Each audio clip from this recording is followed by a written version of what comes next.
nice sound that is, isn't it? What a nice. Please sit down. Hi, Scott. So I always said that if I ever became president, I would play that all the time, no matter where I went in the building. I really gotten to do it. I wanted it for breakfast, lunch, and dinner. It's so beautiful. And pardon me for being late. We had a great meeting with NATO, the Secretary General, and we're going to do something a little different for this country. We're going to supply weapons to NATO at a large amount. They're going to deliver the weapons, and they're going to pay for 100% of the weapons. So, a little different. A little different. Hi, John. So we're really, that's a big thing. And we thought we had 4 deals, Howard, right, with Putin. Somehow they end and we get off the phone. Oh, that was a very nice conversation. And then he sends missiles into buildings someplace. I say, what was that all about? So anyway, so we're going to be doing that with NATO. And it's fully approved, fully done. We'll send them a lot of weapons of all kinds, and they're going to deliver those weapons immediately to the site of the war. And they're going to pay for 100% of them. This all was made possible by going from 2 to 5% a month ago when I went there. So, yeah. And those countries, those European countries, and I said, look, we have an ocean. It's not fair that we did, because under the Biden administration, we paid about 3.5 times more than they did. We were in for $350 billion. We were in for 350, and they were in for 100. So, which really meant one thing, because you have great business leaders here. It meant very simply that they were better negotiators than our president was. But so this is a very important thing, and hopefully that will come to an end. At the end of 50 days, if we don't have a deal, then we're going to have to do. We have no choice but to do secondary tariffs. You call it secondary tariffs, which are pretty tough, which we don't want to have to do. But let's see what happens. But we thought we had a deal. Numerous times, I'd get home, I'd say, First Lady, I had the most wonderful talk with Vladimir. I think we're finished. And then I'll turn on the television, or she'll say to me one time, wow, that's strange, because they just bombed a nursing home. I said, what? So we don't like that.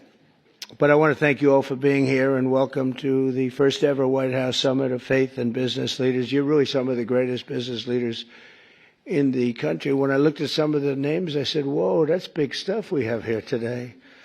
In fact, before I was president, I would have been very intimidated, but now I'm president, so I don't have to be.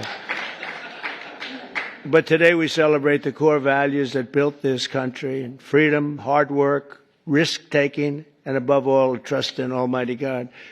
You're very much in God in this room, and it's very nice. You're business leaders who believe strongly. We have some business leaders that don't believe strongly, and somehow you and I don't like them as much.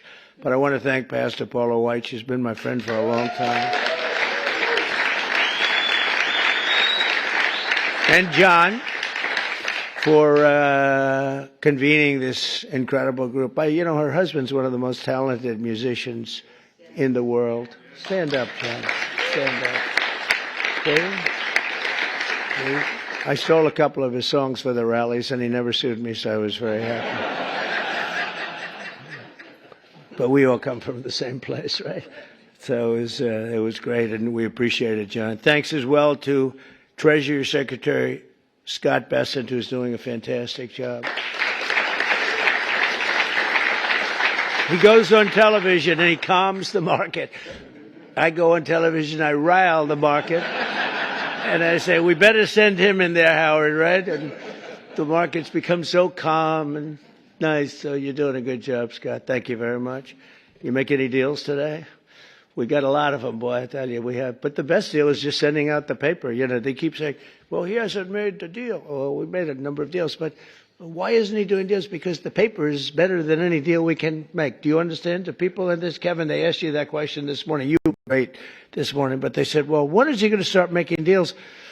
The next time we could say, just no, every time he sends out a document that you have to pay 35% or 25%. or 50%, or in one case 100%. Those deals, you can't beat those deals, but we're still willing to talk. And they all, literally every country wants to make a deal. We're in a good position. You would call it a position of strength. I don't talk that way because I'm a politician now, unfortunately. And I don't want to talk about strength. I just want to say we have to be treated fairly, because we were ripped off on trade and the military for, we protected other nations. Nobody paid us. Nobody did anything for us. Nobody helped us. And that's much different. NATO's a much different situation now. When I got in, I believe we were paying for 100% of NATO. And now they're paying, they went from 2%, but they were paying 1%. To 5% that they're paying. It's a big difference. It's about $1 trillion difference. And they're wealthy, for the most part, wealthy countries. And some of them they're among the most powerful, among the wealthiest countries in the world. So they're going to start paying, and they want to pay. And we had a great meeting about 1 month ago. That set the stage for what happened here. But it's very important. So I want to thank Scott for being here. I want to thank Commerce Secretary Howard Lutnick. You are doing a good job, Howard. Am I right when I say I really don't want deals? I just want the paper to get sent? Right? It's true. I don't know if this is on television. Yeah, it's always on television. SBA administrator and a great person, cabinet member, a friend of mine for a long time, Kelly Loeffler. Kelly, you're doing great. She's small business, right? She only does small business, but when you add it all up, it's the biggest bank in the world by a factor of about 10, right? She's doing a great job. And director of the White House Faith Office, Jenny Korn, who's also amazing. Thanks, Jenny. From the earliest days of our republic, the steady compass of faith has guided the strong hands of American workers, builders, and entrepreneurs like really no other. Our country was founded by pilgrims and believers, and every generation since, Americans of faith have built our communities and forged new industries and enriched our country by millions and millions of people and ways. John D. Rockefeller, J.C. Penney, Charles Goodyear, Truett Cathy, and frankly, we have people I could name right in this room sitting here that their names are every bit as big as that. They were inspired by their love of God, and now the proud tradition continues with all of you. And this group reminds us, as a nation that prays is a nation that prospers. And you see that. I think one of the reasons we went so bad is they really wanted to take God and religion out of your lives. And there was nobody to, look up to. There was just nobody. It was, we were freewheeling. And we can't freewheel. No, we have to bring religion back into the country, and we're starting to do that, I think, at a very high level, Paula, a very, very high level. You see churches are starting to fill up again. Under the Trump administration, America is prospering, and America is winning like never before. Our country is back. So I was in Qatar, Saudi Arabia, UAE, and then a month ago we were in Europe with all of the NATO countries, European countries, and plus Canada. And almost everyone said almost the exact same words.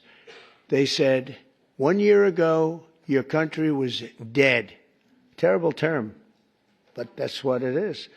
Your country was dead. We thought it was finished. And now you've got the hottest country anywhere in the world. It's true. Is the hottest country. Did you see they found $25 billion of essentially profits last night? They said, where did it come from? It came from management, but it came from tariffs. And it came from, good business skill. And I've always made money. Now I'm making it for you people. I've had good days and bad days, but in good days and bad days, I always found a way to make money. And we have to do that for our country. But and we did 188 billion in Scott just now, 188 billion in tariffs, 188, and we haven't even started yet. That's only for cars and steel. We actually have barely started.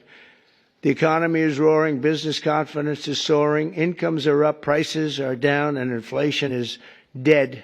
It's dead. We have a bad Fed chairman, really bad. if he would lower the rates, and I tried being nice to the guy, it doesn't help. He's like a knucklehead. No, he's a knucklehead. A stupid guy. He really is.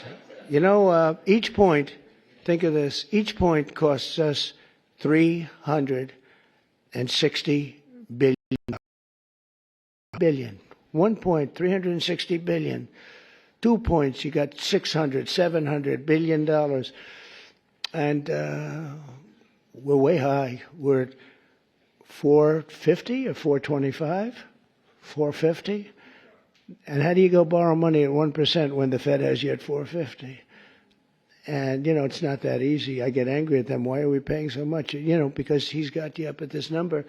And we should always be the lowest. Now that we're doing great, we have no inflation. Think of it. Our stock market hit record highs. Everything's hitting a record high. We're really running good with no inflation. And we should be at 1%. We should be less than 1%. I think Switzerland is the lowest at like 0.5%. We should be lower because without us, there's no world. I don't want to sound overly aggressive, but without us, you have no world. And we put our country on solid footing. We had a man as president who was the worst administration, worst president in the history of our country. We've had some bad ones, but he's the worst ever. What he did at our border can never be forgotten. 25 million people allowed to pour into our country, all unchecked, unvetted, murderers, gang leaders, gangsters, people that you don't want in our country under any means, terrorists. We have many terrorists in our country, and we're watching them close. Tom Homan, by the way, is doing a phenomenal job. Kristi Noem is doing a phenomenal job. We had last week, it was reported, nobody, not one, even I don't know if I believe that number, but it's done, the numbers are done by liberals. So they said, did you know that? They said we had nobody, zero, cross our border. It's the first time that ever happened. Zero. Did you hear that? It's like crazy. But we have people from mental institutions, insane asylums even. That's a mental institution on steroids, essentially. But we had people coming into our country. We can't have them. And we have to get them out. But we can never forgive this administration, this past. And I'm okay with administrations. I mean, I can go through a Democrat administration, say, hey, look, they worked hard, they tried hard. But the things that they did to this country, we can never, ever forget it. From the rigged elections to the border, to the transgender for everybody, from men playing in women's sport. Do you ever take a look at some of these records? There was a long-distance race, a marathon, where they had a great female runner, a number of them, but they had one in particular, and they had just an average male runner who had transitioned. He won the race at the end of the day by 5 hours and 14 minutes. They waited for 5 hours. The weightlifting records are better, though. The weightlifting records are better. You know, the way they took a record that hasn't been broken for 18 years. 18 years. And, you know, they'd add a quarter of an ounce on each side of the barbell. And they'd just, a little tiny piece of stuff. She'd go up and she couldn't get it up. Then this guy comes along. Have you lifted before? Yes, at a low level. He was a low-level lifter as a man, but transitioned. And he goes up to that thing. Bing, bing, bing, bing, bing. Could have done it all day long. Broke the record by 119 pounds. The whole thing is crazy. The swimming records are pretty good, too. You got to see that. I told the story. You had this great group of up with each other because, you know, they sort of swam at the top level. And they were swimming, and one girl was seriously injured.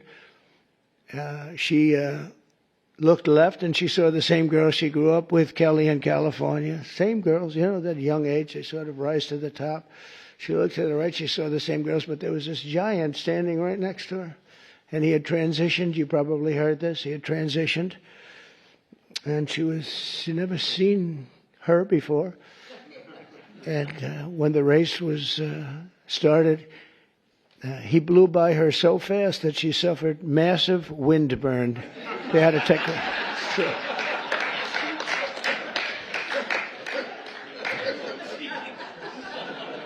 And he got out of the race, and he went and had a little lunch, and then he came back and watched the rest of the young ladies finish up. The whole thing is crazy, and it's so demeaning to women. It's so demeaning to women.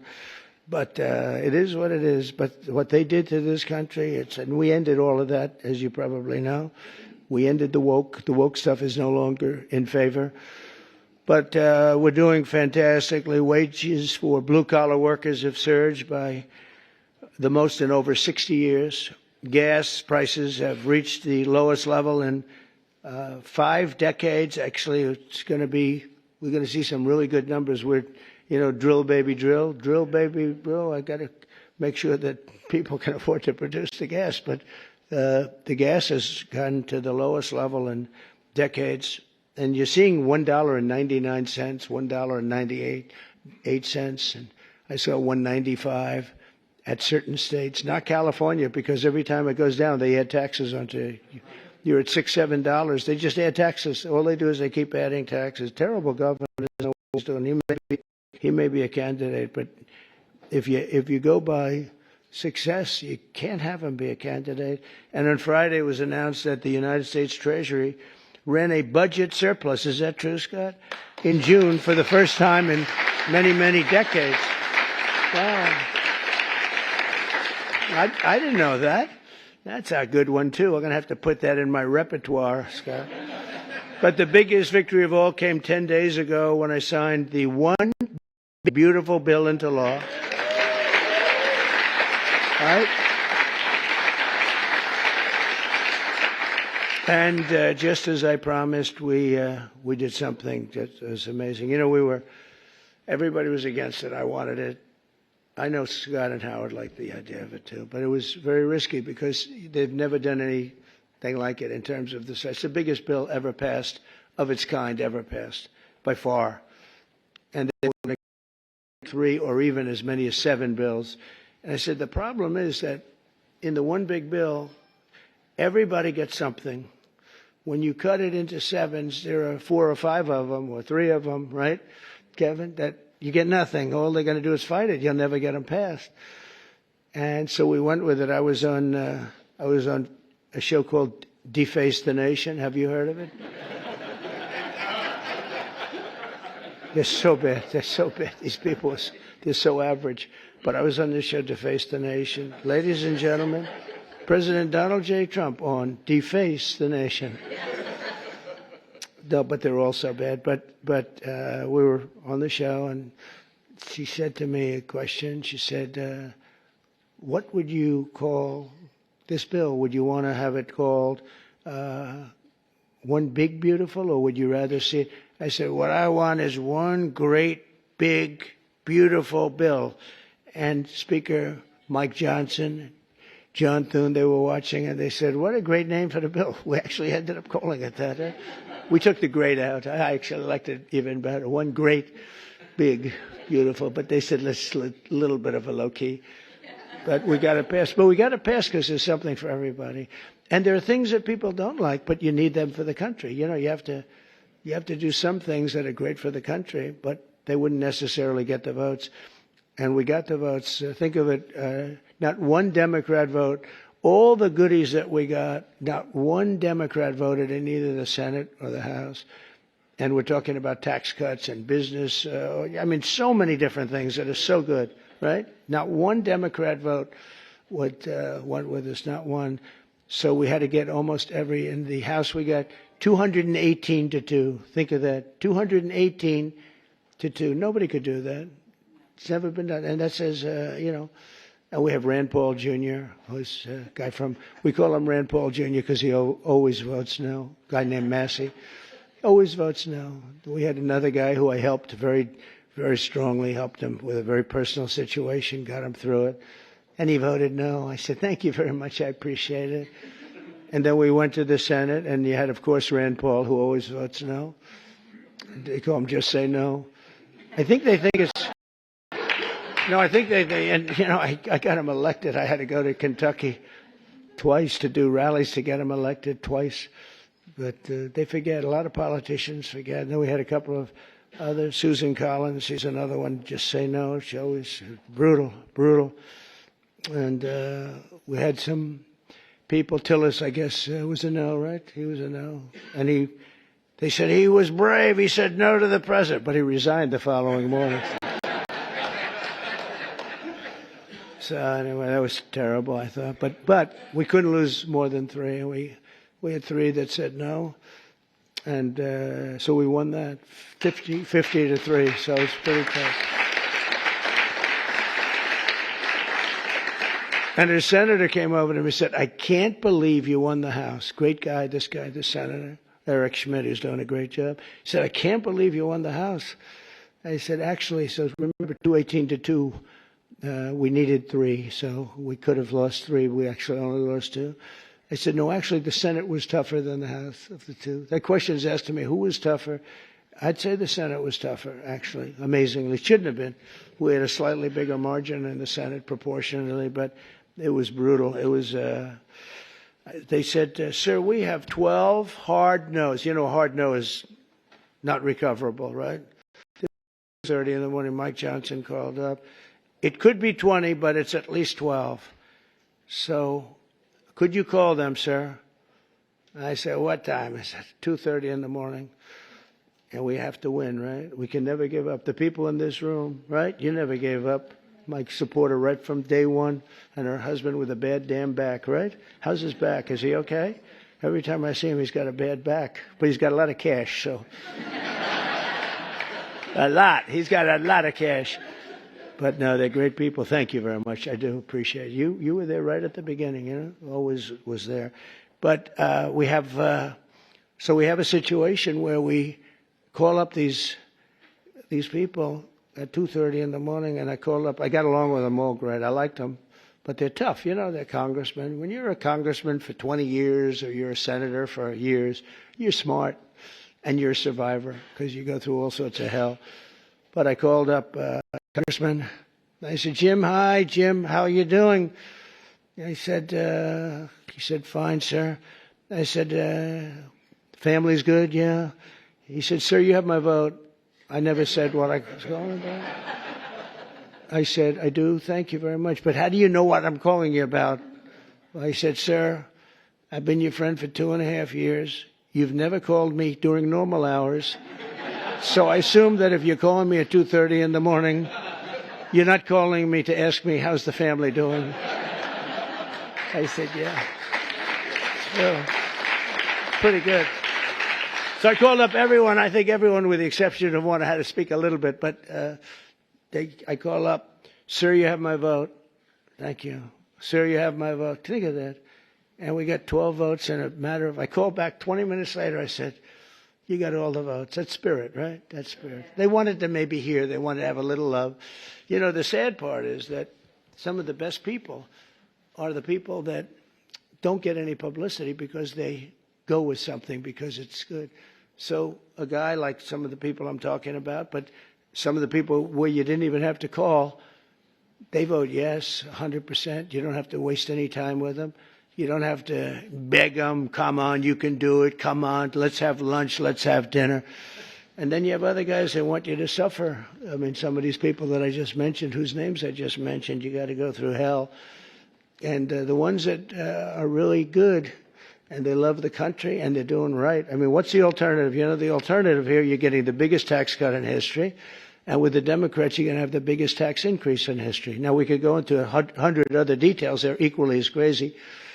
So I said, so what's the difference? So you're going to say no, and you're going to have the biggest tax cut in history this way, and you're going to have the biggest tax increase the other way, and you'll probably end up in a depression, because if you ever did that, it would be a shock to the whole world. That's what happened in 1929. I said, so you're going to vote for the other side? Well, sir, I'll do what's really appropriate. You know, the losers. But you have that. Really, they're grandstanders, you know. You have grandstanders, and you have them in every business. And the Democrat has far fewer. They're grandstanders, but, you know, the one thing about them, they have bad policy. They're evil people in many ways, but they stick together. You don't have it where you don't have, I don't want to use too many names, but You don't have a Mitt Romney in the midst who makes you suffer.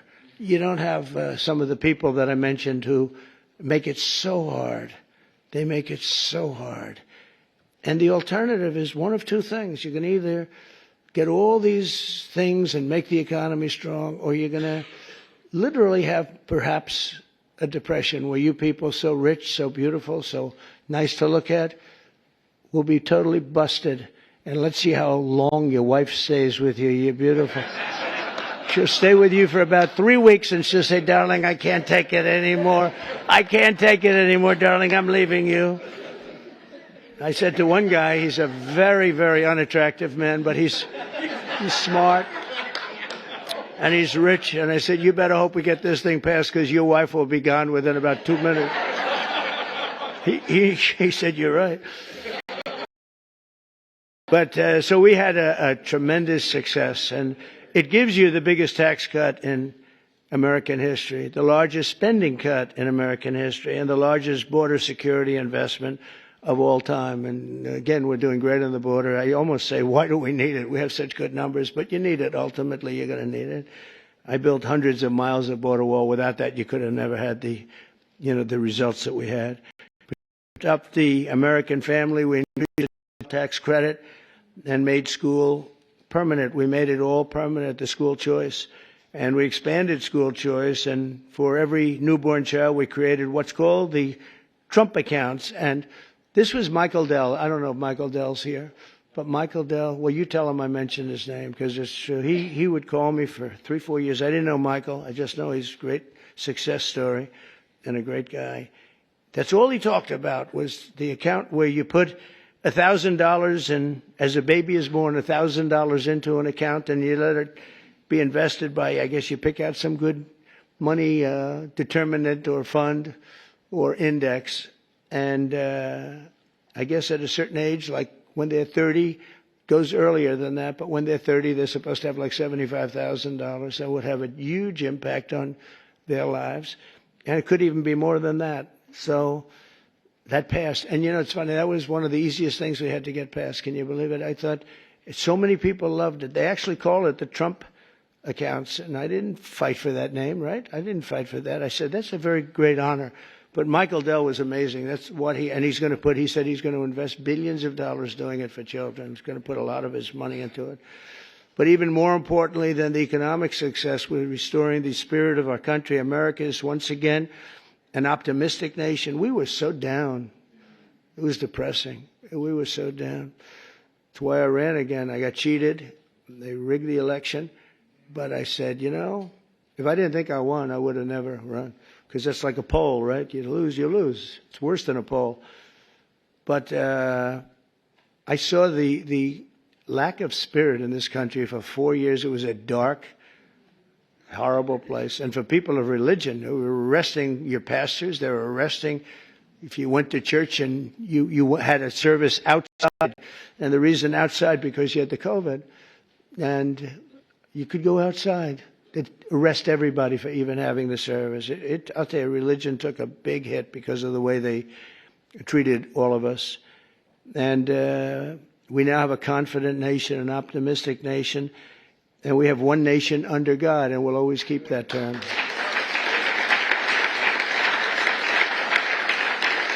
And we're bringing back, very importantly, and not just evangelicals or Protestants or all religions, we're bringing them back into our country. As president, I've ended the radical left war on faith, and we're once again protecting religious freedom like never before in our country. We're protecting it like never before. We're getting rid of the Johnson Amendment that didn't let the pastors and ministers and everybody speak about politics. Now you're able to speak about politics, Paula. You can say, I don't like that guy.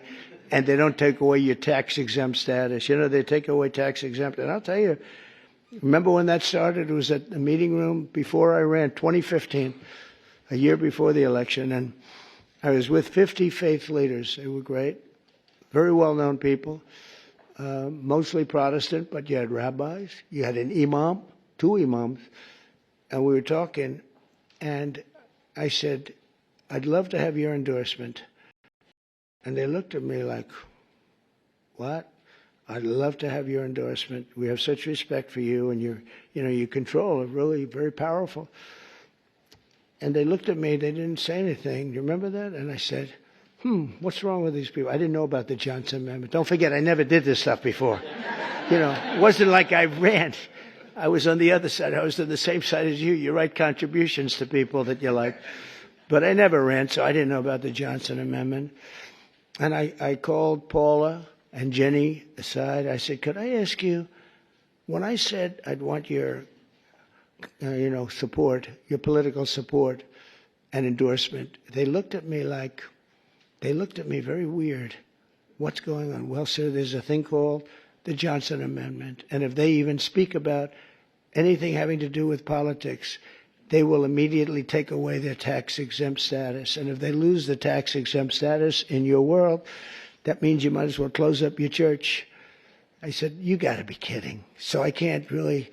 And I told them, we had another meeting a couple of months later. And I said, you people in theory are the most powerful people. You're more powerful than man or woman because we have more than 50. Let's assume men and women are 50-50, but you have 80% between all the different religions. I said, you have more power than anybody, but you're not allowed to use your power. I said, we're going to get rid of that because people want to hear what you have to say more than anybody else, pretty much. And we did get rid of it, and we launched something that's great. And now you see people, if they like somebody, they're able to talk about that somebody for office, right, Jenny? We're able to talk about a certain politician that has your values and likes your religion. It's okay. And we got rid of that. Was Lyndon Johnson, a very powerful guy. And he had a problem with a pastor, I think in Houston. And the pastor was not a fan of his, and he put the clamps on the guy. He really did. Amazing, actually. And we opened it up. I looked at him, and we're up 68 stories in the air at Trump Tower, and at this beautiful conference room. I look down, I see people walking up and down the street. I said, that means that person walking up and down the street, any one of them have more power than you do because you're not allowed to even talk about it. You were even afraid to talk about it. But they're not afraid any longer, and I think they appreciate it. As president, I've ended the radical left war on faith, and we're once again protecting religious freedom instead of destroying it. And God is once again welcomed back into our public square. It's very important.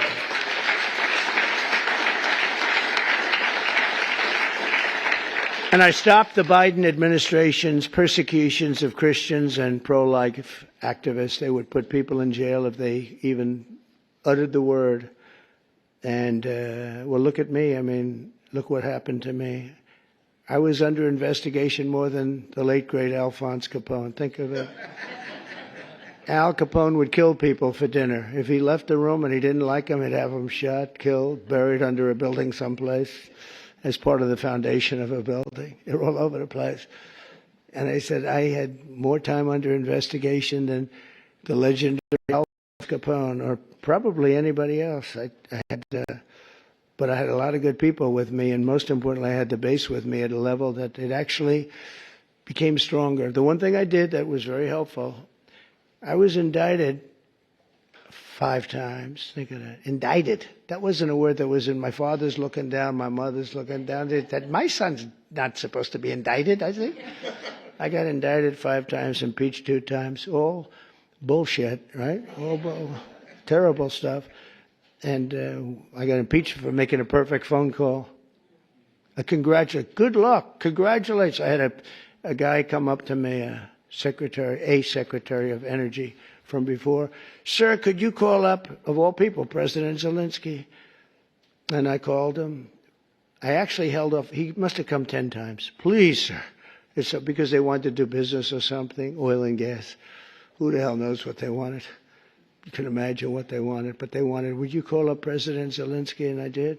When I finally got him, I said, congratulations on your win. He had just won. This is early in the process. Should have never been, that war should have never taken place, by the way.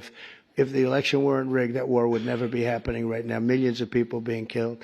That war would never be happening. But would you call up? So I say, hello, President. How are we doing? Everything good? Good. Congratulations on your big victory. Wonderful job. Great, great, great. Hang up. That's it. I get indicted for making a phone call. I told that secretary, who wasn't the smartest bulb, He wasn't Rick Perry.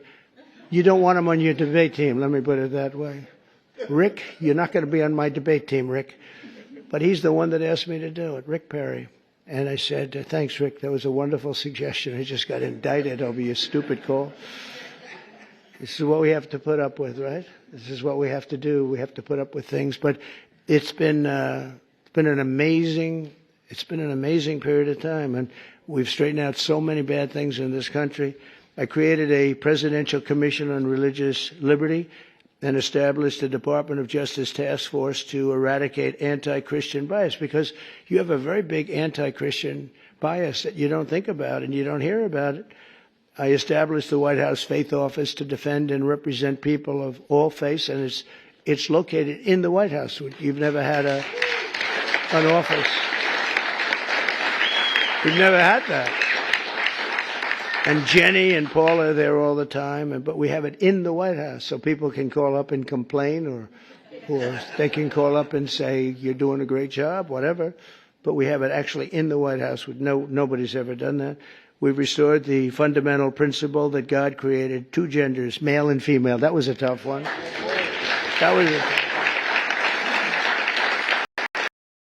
parents' rights, where the parents' rights have been taken away from them in schools. You look at some of these school boards, it's like they're brutal dictatorships, and we brought it all back. The parents have the control now, and last Monday we effectively eliminated the infamous, as I said, Johnson Amendment, such a big deal, and various other amendments and things that really took away your free speech. That's what they've done. They've taken away free speech. I also want to recognize the incredible contribution of our great First Lady, Melania, and she says hello. And Melania did the Be Best initiative in supporting children in our foster care system. She visits a lot of children, a lot. Yesterday we went to the game, the soccer game. I don't know if you saw it in the Meadowlands. It was incredible. And she's always thinking about the children that have a hard time and helping America's young people reach their fullest potential.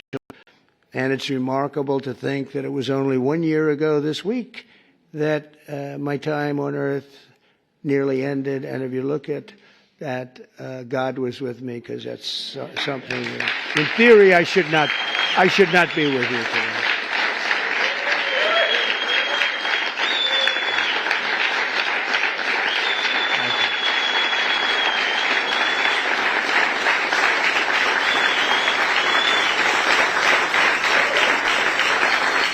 Well, I believe that my life was saved by God to really make America great again. I really believe that. I think I have a son. He's a great shooter, like a championship shooter.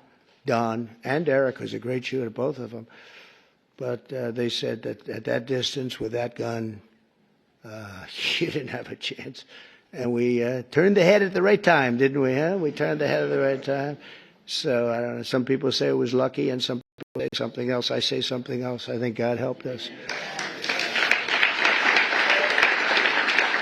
So I always believed in giving back to this nation, a nation that we love so much, and I know that everyone lives by that same sacred principle. The people in this room do, I can tell you. I hate when I see complainers, people that complain and they don't do anything about it. Like in many cases, the media, not all of the media. I must add something because we won in a landslide. Think of it, we won every swing state. We won by millions of votes. We won the popular vote. We won there's a district vote that's very interesting. It's where the whole map looks red for Republican, by the way. But the whole map came out, I think it was 2,750 to 505. Think of that. That's broken into little districts, little areas. We had an unbelievable election, and so I don't know, somebody said, how do you win without the press? But we have a hidden press, and the real hidden press and the hidden vote is the people and the word of mouth. Word of mouth is more important than the press, and they see what we do and they see how we do it. I want to thank all of you and your great communities, and it's a blessing to our country that you're here, and a blessing to our country that you become so successful and so great. And people look up to you, have no idea. You don't know We take things for granted. You don't know. The people in this room are amazing. I even, looking at that list, I really said, that's something great. And you're all believers. I think, Paula, you wouldn't have invited people that were, not a lot of, is there an atheist in the room? Any atheists? I don't think so. I wouldn't want to raise my hand if I were. I'd be in big trouble. No, you invited all people that are outstanding in faith and success, and it's a very noble group. But it's because of the patriotism and goodwill of citizens like you that America remains strong and faithful and free. And together we're going to continue the fight for Judeo-Christian values of our founding fathers. We'll grow our economy. We'll defend our sovereignty. We'll protect our children. When you look at the job we did, I was just thinking because President Putin said it to me and other leaders said it to me. When they looked at those B-2s go in, and think of it, they flew for 37 hours straight. We had 52 tankers, the gasoline tankers, and they rode along with them at different aspects, and they refueled. And not a screw was broken, not a mark was on those planes. Every engine was perfect. When they landed, they were just as good as when they took off. Think of that. 37 hours and about 40 minutes through a very rough territory. And those machines worked incredibly well and literally not a problem. And when I honored the flyers, we did it last week, I also honored the mechanics, the people that took care of those machines. And I said it's equally important.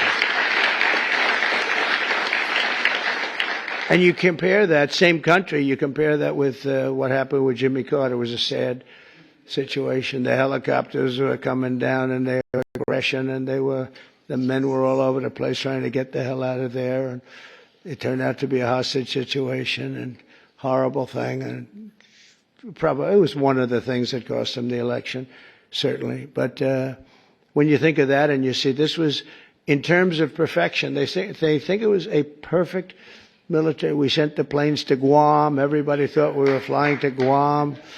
And they said, oh, they're going to Guam. Well, Guam's out of the way. At the same time, we had some others go in a different direction.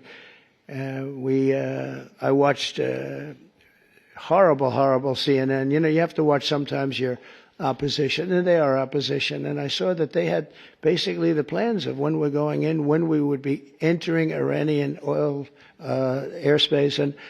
And I said, you know, that's weird. And I called the general, Raisin Kane. He's fantastic. I said, General, and Pete Hegseth, I said, I'm watching newscasts. You're taking off tomorrow and what time we're going to be entering the very dangerous airspace, the worst air space anywhere there is, anywhere that in the world. I said, what do you think? Sir, we'll be fine.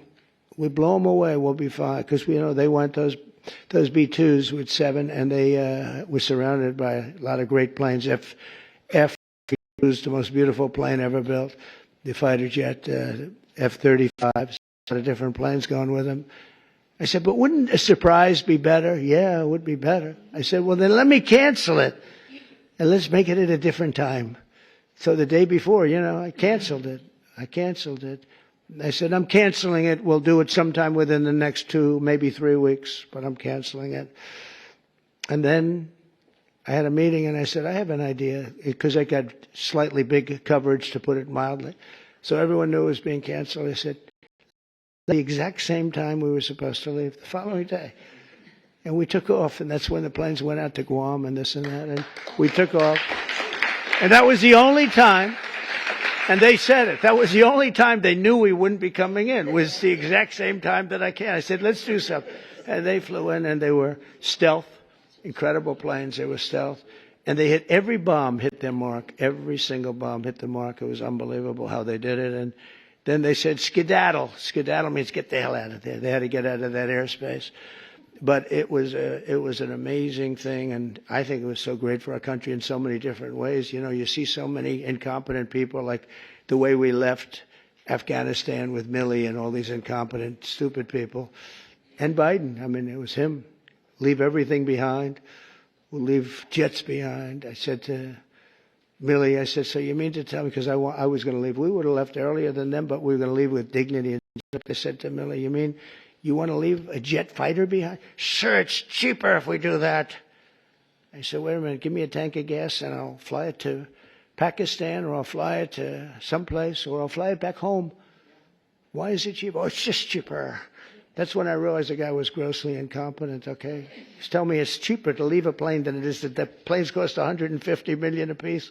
Let's leave it, sir. It's just great. And they did. They left all, I was taking everything, but they left it behind. But when you look at what happened and compare that to what we have now, we have a real great machine. I rebuilt the military in my first term, and we left some of it to Afghanistan and the Taliban, and they have their parades. I hate those parades. Every year they have a parade wheeling down our equipment on some very unattractive street. That's, their Fifth Avenue. They show our equipment going down. It's getting older and older, but I hate to see it.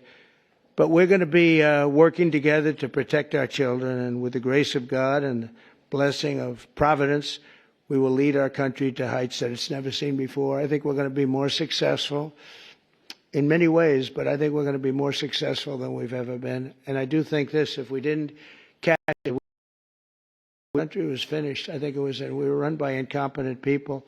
We were run by an auto pen that nobody knows who used it. I think it's one of the biggest scandals in the history of our country. We were run by an auto pen.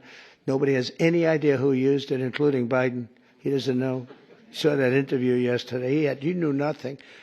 So it's a very terrible. We're against an evil group of people, and they're very smart. Very smart. He's not, but they are. They took over the Oval Office. They actually took over the Oval Office. We can never let a thing like that happen again. So, Paul, I want to thank you very much, and I want to thank Jenny, and most importantly, I want to thank the people in this room. You really are incredible people, an inspiration to our country. And I know you don't know that. You don't think it because you're too busy working. But you are. You're a great inspiration to young people that want to be just like you when they grow up. And thank you very much for being here. And it's a great honor. And, Paul, I think you're going to say a prayer. I'll stay with you while you say your prayer, okay? Thank you very much, everybody. Thank you. Thank you very much.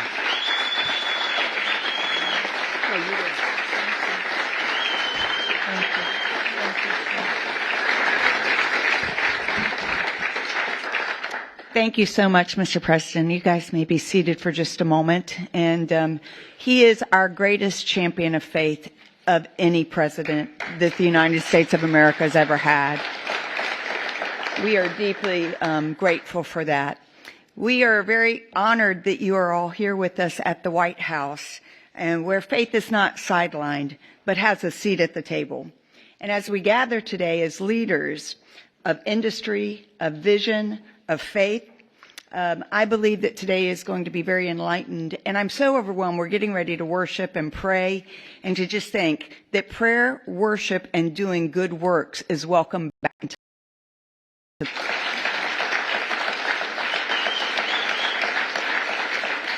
President Trump, is a historic and a bold move, established the White House Faith Office to recognize some simple truths: that America is strongest when faith is engaged and not silenced, when believers are activated and they are not isolated. This administration understands that people who are of faith, who are entrusted with wealth and influence as you are essential to building a stronger, freer, and a more compassionate nation. You're more than just CEOs and business leaders and entrepreneurs. You're stewards on divine assignment, builders of legacy, and vessels of impact. You've been called by God to his kingdom for such a time as this. And together we are witnessing something absolutely remarkable. More has been accomplished by this administration in the past 5 months than in the last several decades.